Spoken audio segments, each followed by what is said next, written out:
करते हैं वजीराबाद से जीटी रोड पर टिकेटी की बड़ी वारदात। बेनामरूम डाकू लाखों रुपए नकदी, तलाई जेवरात और देकर कीमती सामान लूटकर फरार हो गए। तफसीलात जानते हैं वजीराबाद से साजिद हुसैन भट्ट की इस रिपोर्ट में।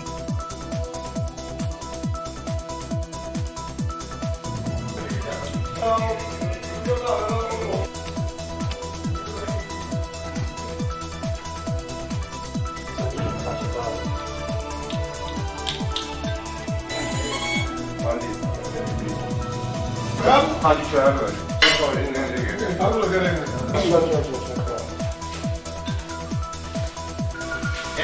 कल रात को 2:30 बजे के बाद हमारे घर 3 अफराद घर में घुस गए और उसके बाद उन्होंने हमें एक कमरे में बंद किया। मेरे पापा को उन्होंने कपड़े के साथ उनके बंद किया और उनको काफ़ी मारा। जो कुछ हमारे पास पैसे वगैरह जो कुछ थे हमने उनको दे दिया हुआ था।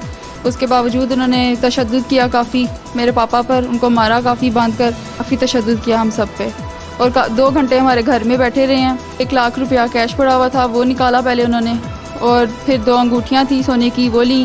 कान के इयरिंग्स थे सोने के, वो लिए, और घर का काफ़ी सामान जो वो उठा सकते थे वो उठाया और लेकर गए।